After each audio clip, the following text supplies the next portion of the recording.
Hey everyone, Anthony Fantano here, internet's busiest music nerd. Hope you are doing well. So, in this video, we're going to get into a bit of needle drop lore that I guess I get a lot of questions on all the time. Do quickly want to shout out and say, if you want to support this content, all the content that we make, and get a bit of extra content in the process, please feel free to hit up the link down below to our Patreon page. I will say nothing more other than that. Check out the page for yourself and see what you can get for joining up. You know, extra Let's Argues, live streams where we listen to classic records and the like, and I'm sure down the road we may add more in the future. We'll see. But I do get a lot of questions every week and a lot of comments that seem to be a bit confused, even though I have talked about this issue before, but I feel like it warrants doing a standalone video just so it is clear. I do reviews.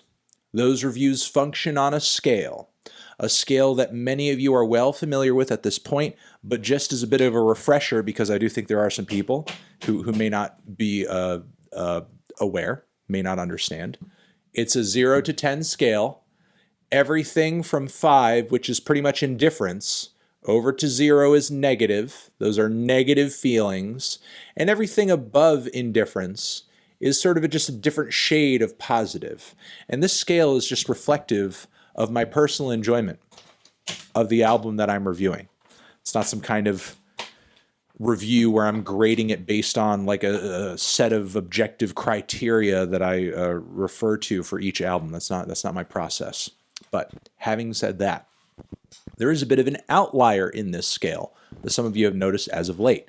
A series where I do videos that I don't give a score at the end of the video. They're just called not good. It's a not good review.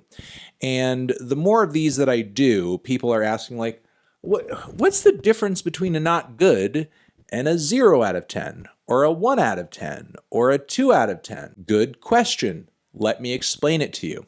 Not good is more of a classification than it is a literal interpretation of those two words. Of course, an album that is 0 out of 10, in my opinion, would be not good. But again, I would take it more as a classification. And what does that classification mean to me? What is the definition of that classification? Personally, when I give an album a not good, when I do a review where I categorize a record as an album that is worthy of this playlist over here, the new Trippie Redd, the Ed Sheeran Project, AJR, DJ Khaled, Father of Assad, Logic Supermarket, and the list goes on and on and on. When I'm doing that, I'm essentially saying that this project is a non-starter. It is a non-starter, and that is that. Why is the new Logic Supermarket record a non-starter? Because Logic doing a rock album is a bad fucking idea from the outset. Why is the new Godsmack album not good? Because every Godsmack album is not good. Nobody is surprised by that.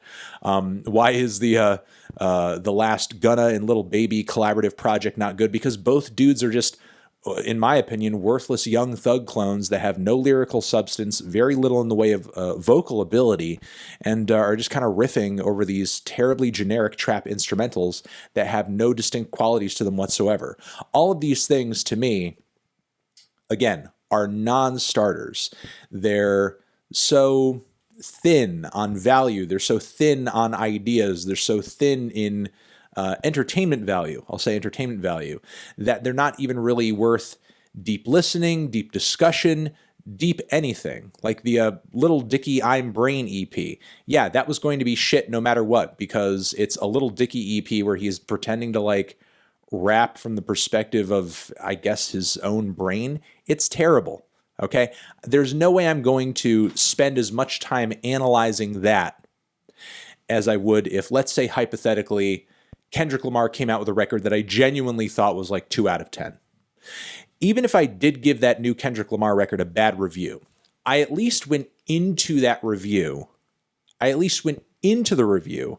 expecting it to be good, expecting there to be music on there of artistic merit. And if it's a 2 out of 10, there most likely is at least some aspect of it that is I don't know, valuable. There's maybe a track or two or an idea or two that I thought were were worthwhile. It's worth the time to analyze and separate and dissect because Kendrick has a history of making records that are worthy of that dissection. If I give Nav a not good, it's not only because his music is not all that good, but it's because the tracks he comes out with, especially on his latest, Bad Habits, are not really worthy of that dissection, is not really worthy of that deep dive. I will end this segment, explanation off by saying that I'm not the first person to make a categorization like this in the world of music criticism.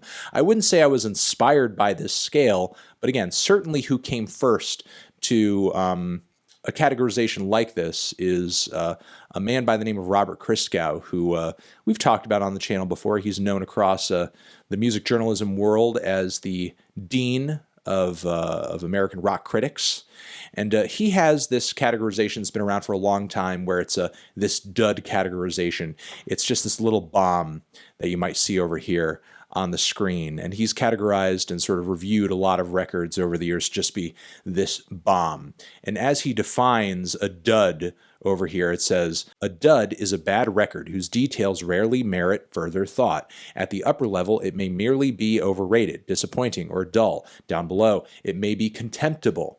I would say a lot of these feelings also apply to my reasoning when I give a record a not good, because there are albums out there that honestly, just from a bird's eye view, are very clearly like a hot fucking mess that you just don't really truly want to go anywhere near, but you still, because of culture, context, popularity, you kind of do have to talk about them. So I guess in my own case, I might as well make it worth my while by clearly stating my feelings as boldly as possible and in a fashion that allows me to complete the review with ease so I can go on and cover a record, cover an artist that is actually more worthwhile. So I think I'm going to leave it at that. That is the explanation. That to me is the philosophical separation between a not good and really any other record that I would score with simply just a number, not just a negative review with a number, but also a positive review with a number. And let me know down in the comments what you guys think of this, and if this explanation sufficed. You're the best. I love you. I care for you very much. I hope you're doing well. Remember again to subscribe to the channel over here next to my head. There will be another video that you can check out. Make sure to hit that up, and y'all have yourselves a not good day. Not good.